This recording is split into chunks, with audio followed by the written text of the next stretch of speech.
Go programming లాంగ్వేజ్లో ఒక ముఖ్యమైన ఫీచర్ గురించి ఈరోజు వివరంగా చూద్దాం. అదేంటంటే కాన్స్టెంట్స్.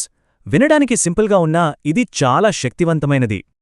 సరే, ముందుగా మనము రోజూ చూసే ఒక కోడింగ్ సమస్య ఏంటో చూద్దాం. ఆ తర్వాత దానికి పరిష్కారంగా కాన్స్టెంట్స్ ఎలా ఉపయోగపడతాయో తెలుసుకుందాం. అక్కడితో ఆగకుండా గోలో ఉండే టైప్డ్, అన్టైప్డ్ కాన్స్టెంట్స్ గురించి లోతుగా చర్చిద్దాం. చివరికి అసలు ఈ కాన్స్టెంట్స్ వాడటం ఎందుకు అంత ముఖ్యం అనే విషయంపై కూడా ఒక లుక్కేద్దాం. సరే, ఇంకెందుకు ఆలస్యం, మొదలుపెట్టేద్దామా?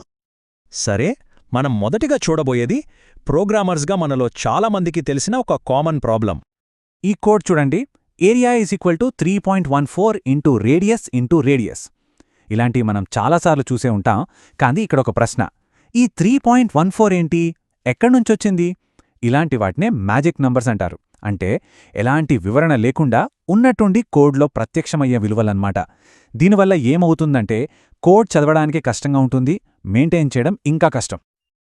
అయితే ఈ సమస్యకు గోలో ఒక సింపుల్ కానీ చాలా ఎఫెక్టివ్ సొల్యూషన్ ఉంది.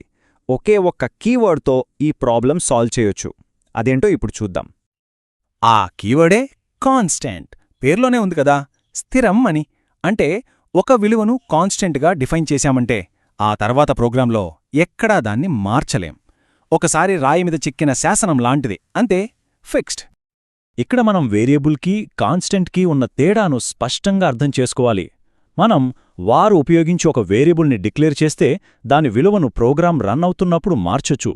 కానీ కాన్స్ట్ ఉపయోగించి డిక్లేర్ చేస్తే మాత్రం ఆ విలువకి తాళం వేసినట్టే, దాన్ని మళ్ళీ మార్చడం కుదరదు. సరే, ఇక్కడ వరకు బానే ఉంది.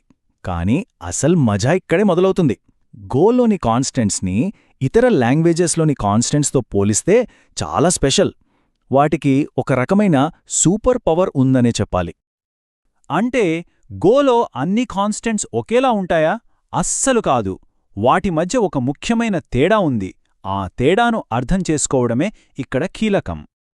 గోలో కాన్స్టెంట్స్ రెండు రకాలుగా ఉంటాయి. మొదటిది టైప్డ్.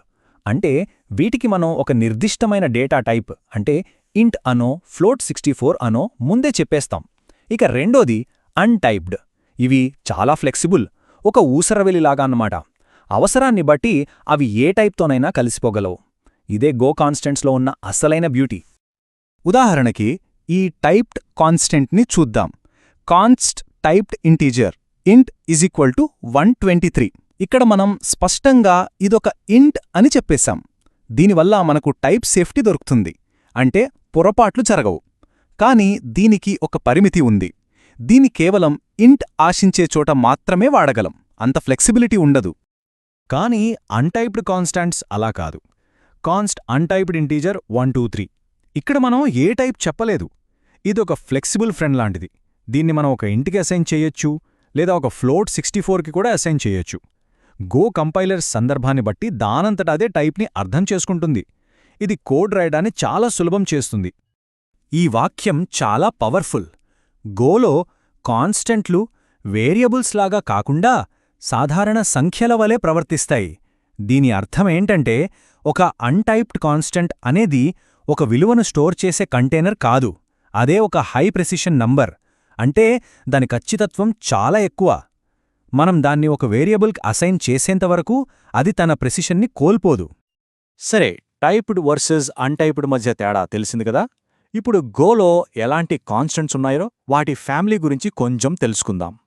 గోలో ముఖ్యంగా 3 రకాల కాన్స్టెంట్స్ ఉంటాయి. న్యూమరిక్ కాన్స్టెంట్స్ అంటే సంఖ్యలు, స్ట్రింగ్ కాన్స్టెంట్స్ అంటే టెక్స్ట్, ఇంకా బూలియన్ కాన్స్టెంట్స్ అంటే ట్రూ లేదా ఫాల్స్ విలువలు. ఇప్పుడు వీటి గురించి ఒక్కొక్కటిగా చూద్దాం. ముందుగా న్యూమరిక్ కాన్స్టెంట్స్. నేనిందాక చెప్పినట్టు వీటి స్పెషాలిటీ ఏంటంటే హై ప్రిసిషన్, అంటే చాలా ఖచ్చితమైన విలువలన్నమాట. ముఖ్యంగా పెద్ద పెద్ద లెక్కలు, సైంటిఫిక్ క్యాలిక్యులేషన్స్ చేసేటప్పుడు ఈ ప్రిసిషన్ అనేది చాలా ముఖ్యం. వేరియబుల్లోకి మార్చేంతవరకు వాటి ఖచ్చితత్వం తగ్గదు. ఆ తర్వాత స్ట్రింగ్ కాన్స్టెంట్స్. ఇవి కూడా అంతే, ఒకసారి డిఫైన్ చేశాక మార్చలేని టెక్స్ట్. ఉదాహరణకి const gfg = geeks for geeks. మనం ఈ కాన్స్టెంట్స్ని కలపొచ్చు, వేరే వాటితో పోల్చి చూడొచ్చు, కానీ దాని లోపలున్న టెక్స్ట్ని మాత్రం మార్చలేం. ఇక చివరిగా బూలియన్ కాన్స్టెంట్స్. ఇవి రెండే రెండు, ట్రూ మరియు ఫాల్స్. ఇవి కూడా డీఫాల్ట్గా అన్టైప్డ్ అనమాట. దానివల్ల మనం సొంతంగా ఒక బూలియన్ టైప్ క్రియేట్ చేసుకున్నా సరే ఈ కాన్స్టెంట్స్ని దానికి ఈజీగా అసైన్ చేయొచ్చు. ఇది కూడా కోడ్కి ఫ్లెక్సిబిలిటీని ఇస్తుంది. సరే, ఇవన్నీ చూశాం కదా, కాన్స్టెంట్స్ అంటే ఏంటి, వాటి రకాలేంటి అని. కానీ అసలు ప్రశ్న, మనం వీటిని ఎందుకు వాడాలి? వీటి వల్ల డెవలపర్కి కలిగే ప్రయోజనాలేంటి?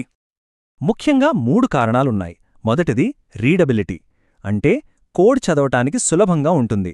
3.14 అని రాయటానికి బదులు పై అని రాస్తే ఎవరికైనా వెంటనే అర్థమవుతుంది. రెండవది భద్రత, కాన్స్టెంట్ విలువను ఎవ్వరూ పొరపాటున కూడా మార్చలేరు. ఇది పెద్ద పెద్ద ప్రాజెక్ట్స్లో బగ్స్ రాకుండా కాపాడుతుంది. ఇక మూడవది మనం ఇప్పటికే చర్చించుకున్నది ఖచ్చితత్వం. ముఖ్యంగా న్యూమెరిక్ కాన్స్టెంట్స్ వల్ల మన క్యాల్క్యులేషన్స్లో ప్రెసిషన్ మిస్ అవ్వదు. చివరిగా ఒక్క విషయం, గోలో కాన్స్టెంట్స్ని డిజైన్ చేసిన విధానం, ముఖ్యంగా ఈ అన్టైప్డ్ కాన్స్టెంట్స్ కాన్సెప్ట్ గో లాంగ్వేజ్ యొక్క ఫిలాసఫీని తెలియజేస్తుంది. అదేంటంటే కోడ్ సింపుల్గా, క్లియర్గా, ఎఫిషియెంట్గా ఉండాలి. కాన్స్టెంట్స్ అనేవి కేవలం ఒక ఫీచర్ మాత్రమే కాదు, అవి మంచి కోడ్ రాయడానికి గో మనకు చూపిస్తున్న ఒక మార్గం.